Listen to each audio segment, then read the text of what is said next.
జీవితంలో కూడా మన పొరుగువారు, మనం జాబ్ చేసేటప్పుడు లేక మనం పనిచేసే చోట, చదువుకునే దగ్గర చాలా మంది కొన్ని కొన్ని ప్రశ్నలు వేస్తూ ఉంటారు.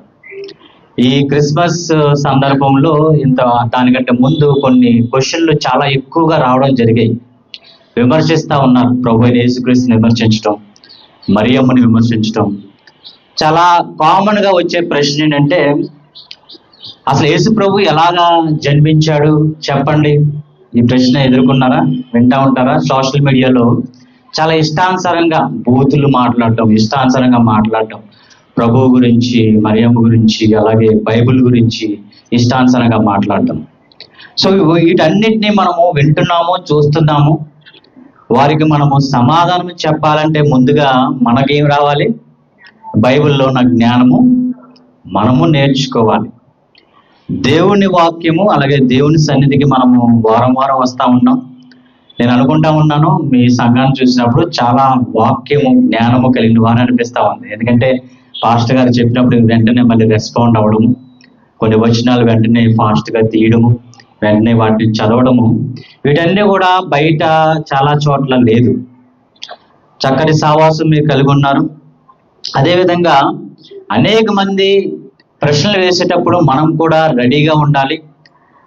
తద్వారా ఇక్కడ ప్రభువైన యేసుక్రీస్తు కూడా చెప్పిన మాట ఏంటంటే, ఆయన తిరిగి లేచిన తర్వాత చెప్పిన మాటలు ఇవి.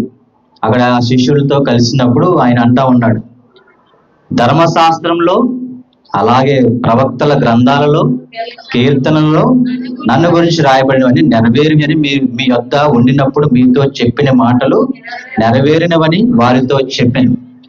ఎవరైనా ఏదైనా ప్రశ్న వేసినప్పుడు మనకి వెంటనే సమాధానం చెప్పడానికి మనం సిద్ధంగా ఉండడానికి కూడా మనం కొన్ని వచనాలు గుర్తుపెట్టుకోవాలి. అలాగే దేవుని జ్ఞానం కూడా మనము పొందుకొని ఉండాలి. క్రైస్తవులుగా బుద్ధి లేని కన్యకలు, బుద్ధిగల కన్యకలు మనకు బాగా తెలుసు, అవునా? ఈ ఉపమానం మనకు బాగా తెలుసు. ఈ 10 మంది కన్యకల గురించి ప్రభువైన యేసుక్రీస్తు బోధిస్తూ ఉన్నప్పుడు మత్తయి సువార్త 25వ అధ్యాయంలో ఉంటుంది. మొదటి కొన్ని వచనాల్లో పెండ్లి కుమారుడు రాబోతా ఉన్నాడు అని చెప్పి అందరూ కూడా వారు దివిటీలు పట్టుకొని అందులో ఆయిల్ వేసుకుని ఉంటారు. అక్కడ అందరూ 10 మంది ఉంటారు. మీరు మత్తయి సువార్త 25 చదువుతా నా మాటలు వినొచ్చు. ఉన్నప్పుడు అక్కడ 5 మంది బుద్ధిగల కన్యకలు, అలాగే మిగతా 5 మంది బుద్ధి లేని కన్యకలు. వారికి బుద్ధి లేదు అని ఎప్పుడు తెలుస్తుందంటే, ఒకసారి మనం చదువుదామా? త్వరగా చదివేద్దాము. మత్తయి సువార్త 25వ అధ్యాయము. పరలోక రాజ్యము తమ దివిటీలు పట్టుకొని పెండ్లి కుమారుని ఎదుర్కొన్నటకు బయలుదేరిన 10 మంది కన్యకలను పోలి ఉన్నది. వీళ్ళు 5 బుద్ధి లేని వారు, 5 బుద్ధి గలవారు. బుద్ధి లేని వారు తమ దివిటీలు పట్టుకొని తమతో కూడా నూనె తీసుకొని పోలేదు. అక్కడ ఆగుదాం. బుద్ధి గలవారు ఏం చేశారంటే దివిటీలు పట్టుకున్నారు, అలాగే కొంచెం ఆయిల్ కూడా ఎక్కువగా పట్టుకున్నారు. ఎందుకంటే అది ఆరిపోతే, దీపం ఆరిపోతే మనం ఏం చేయొచ్చు? ఆయిల్ వేసుకొని మళ్ళీ వెలిగించవచ్చు అని. కానీ బుద్ధి లేని వారు ఏం చేశారంటే, వాళ్ళకి ఏంటంటే భవిష్యత్తులో ఏమవుద్దో అవసరం లేదు, పర్వాలేదులే, నిర్లక్ష్యంగా ఉన్న వాళ్ళు. అంటే వీళ్ళు వాక్యం వింటా ఉంటారు, ఎప్పుడు వస్తాడో దేవుడు అప్పుడు చూద్దాంలే, ఇంకా ఎప్పటి నుంచో ఎన్నో సంవత్సరాల నుంచి దేవుడు రాబోతుంది, రెండో రాకడ రాబోతుంది అని చెప్పి ఇంకా పోలని సమయం ఉందిలే అని ఎప్పుడైతే వాళ్ళు నిర్లక్ష్య స్వభావంతో ఉన్నారో వారు ఏమయ్యారంట, తర్వాత మనము 10వ వచనం చదివినప్పుడు 9వ వచనం నుంచి చూద్దాం. 9 నుంచి, అందుకు బుద్ధిగల కన్యకలు, మాకును మీకును ఇది చాలదేమో, మీరు అమ్మవారి వద్దకు పోయి కొనుక్కొనుడని చెప్పిరి. వారు కొనుక్కోచుండగా పెండ్లి కుమారుడు వచ్చును. అప్పుడు సిద్ధపడి ఉన్న వారు అతనితో కూడా పెండ్లి విందుకు లోపలికి పోయిరి.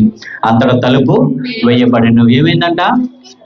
వీళ్ళంట మాకు మిగతా 5 అడిగారు వాళ్ళు, మాకు కూడా కొంచెం ఆయిల్ ఇవ్వండి, మా దీపాలు ఆరిపోయాయి అంటే, మీకు వస్తే మాకు సరిపోదు కాబట్టి మీరు వెళ్ళి కొనుక్కోవడని చెప్పినప్పుడు వాళ్ళు కొనుక్కోవడానికి వెళ్ళినప్పుడు పెండ్లి కుమారుడు వచ్చేసాడు, సిద్ధపడిన వారిని విందులోకి తీసుకుని వెళ్ళాడు.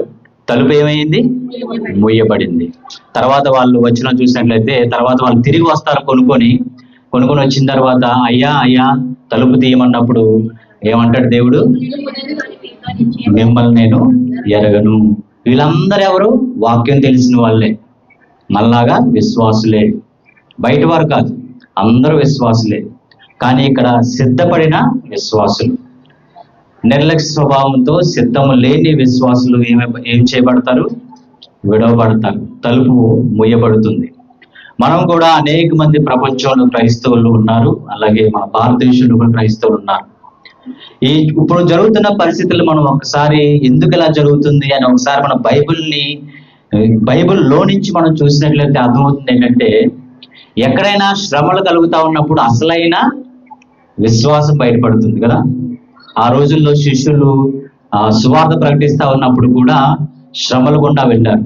ఆ శ్రమల గుండా వెళ్తా ఉన్నప్పుడు బాధలు పడ్డారు, ఇబ్బందులు పడ్డారు, కొట్టారు, చంపడం కూడా జరిగింది. అయినా కూడా వారు విశ్వాసం కోల్పోకుండా ఏం చేశారు? యేసుక్రీస్తుని ప్రకటిస్తూనే ఉన్నారు. ఇంచుమించు అటువంటి పరిస్థితులు మన భారతదేశంలో కూడా ఇక ముందు రావచ్చేమో అని అంటా ఉన్నారు.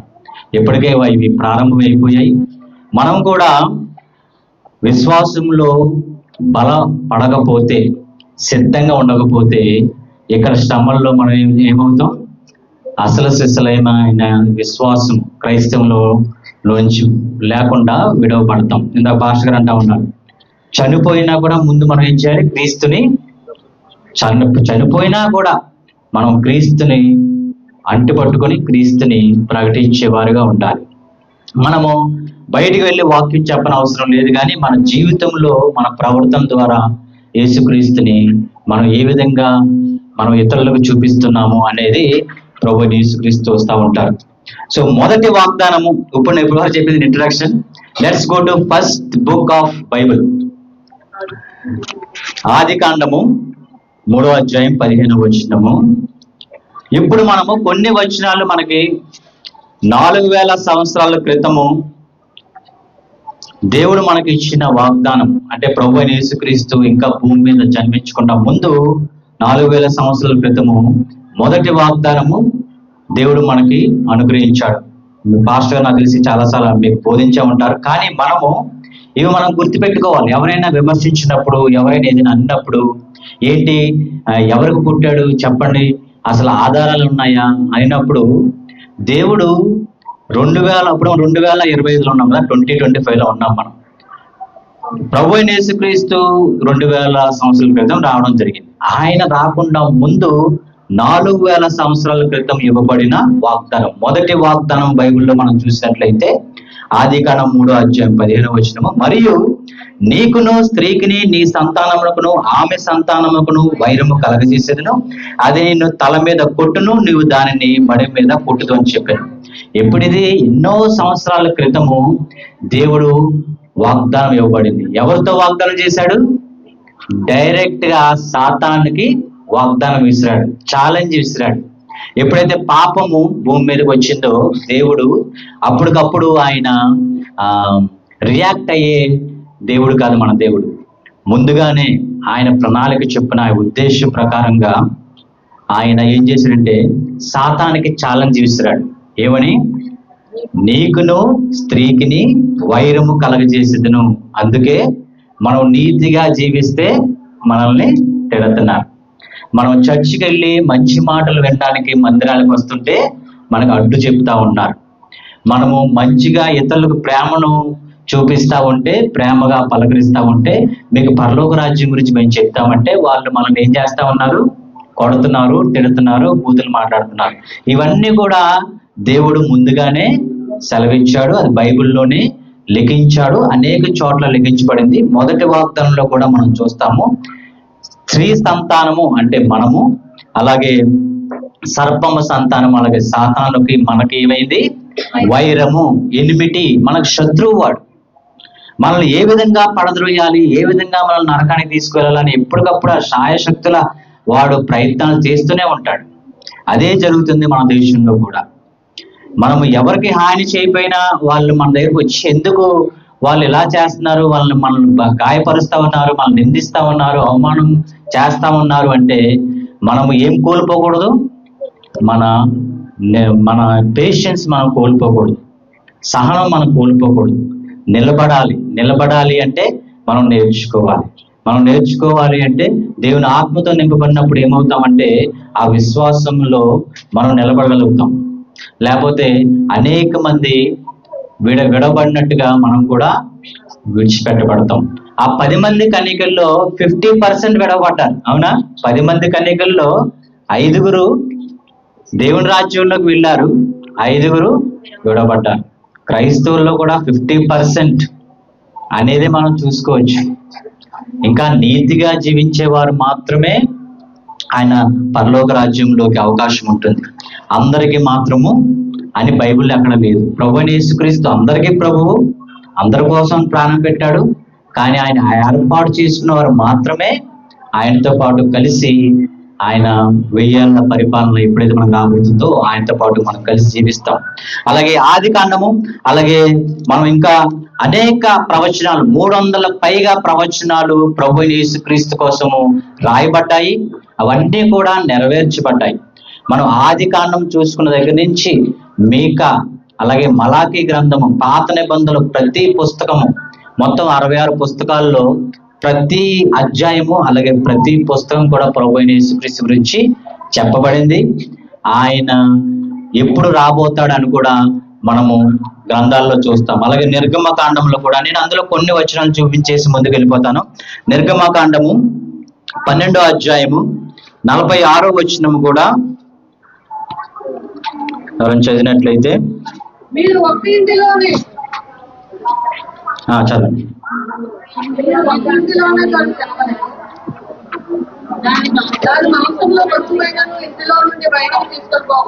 దానిలో ఒక్క ఎముకైనను మీరు విరవకూడదు. అదే ఈ వాగ్దానాన్ని ఎక్కడ ఫుల్ఫిల్ అయింది, ఎక్కడ నెరవేరబడింది అంటే యోహాను సువార్త 19వ అధ్యాయం 36వ వచనం మనం చూసినట్లయితే, యోహాను సువార్త 19వ అధ్యాయము 36వ వచనం ఒకసారి త్వరగా చదివించేసి ముందుకు వెళ్ళిపోదాం.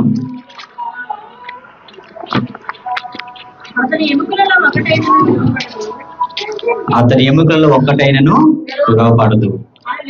చాలమ్మా. యేసు ప్రభువు రాకుండా ముందు 4000 సంవత్సరాలు క్రితము ఆ వ్యవధిలో ఇచ్చిన వాగ్దానము యేసు ప్రభువు వారు శిలువ మీద ఉన్నప్పుడు నెరవేర్చబడింది. అంటే మనకి ఎంత హిస్టరీ ఉందో చూడండి. ప్రతిదీ కూడా ప్రభువైన యేసుక్రీస్తు జననం మొదలుకొని ఆయన జీవితము, మరణించిన తర్వాత తిరిగి లేచిన అన్ని కూడా 4000 సంవత్సరాలు, 2000 సంవత్సరాలు. అలాగే దావీదు వచ్చినప్పుడు దావీదు కీర్తనలో 22వ కీర్తన, 16వ కీర్తన సంపూర్ణంగా ప్రభువైన యేసుక్రీస్తు గురించి. అలాగే 2 సమూయేలు గ్రంథము అక్కడ ఏమని ఉంటుందంటే, దావీదు వంశము నిత్యము స్థిరముగా స్థాపిస్తాను అని చెప్పి వాగ్దానం ఇస్తాడు. అలాగే అనేక గ్రంథాల్లో అనేక మంది ప్రవక్తలు, యెషయా ప్రవక్త అయితే చాలా క్లియర్ గా దేవుని దివ్య దృష్టితో ప్రభువైన యేసుక్రీస్తు కన్య గర్భం ద్వారా జన్మిస్తాడని ఎప్పుడు రాయబడింది? 700 సంవత్సరాల క్రితమే రాయబడింది. లోకా సువార్తలో మనం చూస్తాం 2వ అధ్యాయంలో మరియమ్మకి జన్మించాడని. కానీ ఈ ప్రశ్న వేసిన వారికి బైబిల్లోనే ఉంది. యెషయా గ్రంథము 700 సంవత్సరాల క్రితం రాయబడింది. అందులో ఏముంది? యెషయా 6వ అధ్యాయము మనకు తెలిసిన వాక్యమే. యెషయా 6వ అధ్యాయం 14వ వచనం తర్వాత చదువుతాను. కాబట్టి ప్రభువు తానే ఒక సూచన మీకు చూపును, ఆలకించుడి, కన్యక గర్భవతి కుమారుని కని అతనికి ఇమ్మానుయేలు అని పేరు పెట్టినాం. ఇదే వచనం మనం లోక సముద్రంలో చూస్తాం కదా. సో మనకు తెలుసుకోవాల్సింది ఏంటంటే, అప్పటికప్పుడు ప్రభువైన యేసుక్రీస్తు సడన్ గా వచ్చి భూమి మీద జన్మించలేదు. 700 సంవత్సరాల క్రితము చాలా సూచన మీకు చూపును అని చెప్తాం. కాబట్టి ప్రభు తానే ఒక సూచన మీకు చూపును, ఆలకించుడి, కన్యక గర్భవతి కుమారుని కని అతనికి ఇమ్మానుయేలు అని పేరు పెట్టును. బైబిల్ అనేది కొన్ని వేల సంవత్సరాల చరిత్ర నుంచి పుట్టుకొచ్చింది. పాత నిబంధన అంతా కూడా షాడో, అంటే అది రిఫ్లెక్షన్ అనేది మనము కొత్త నిబంధనలో చూస్తాం. 700 సంవత్సరాల క్రితమే ప్రభువైన యేసుక్రీస్తు జన్మించడము, ఎలా జన్మిస్తాడో, ఎవరికి జన్మిస్తాడో, ఎక్కడ జన్మిస్తాడో కూడా మనకు తెలుసు కదా. ఎక్కడ ఉంది? మీకా 5:2లో బెత్లెహేములో జన్మిస్తాడు అని మనం చూసాం. ఇవన్నీ కూడా ఎక్కడ? 500, 700, 1000 సంవత్సరాలు, 2000 సంవత్సరాలు, 4000 సంవత్సరాలు ప్రభువైన యేసుక్రీస్తు జన్మించకుండా ముందే రాయబడ్డాయి. ఈ వచనాలను బాగా గుర్తుపెట్టుకోవాలి. ఎవడైనా పిచ్చోళ్ళు వచ్చి ప్రశ్నిస్తా ఉంటే ఏంటి, కన్యకి ఎలాగా కలుగుతారు? ఈ సృష్టికే కదా విరుద్ధము. అవునా? సృష్టికి విరుద్ధమే అది నిజంగా చెప్పాలంటే. స్త్రీకి జన్మ ఎప్పుడు మగవాడి సంయోగం లేకుండా పిల్లలు పుట్టడం అసాధ్యం. అది సృష్టికి విరుద్ధం.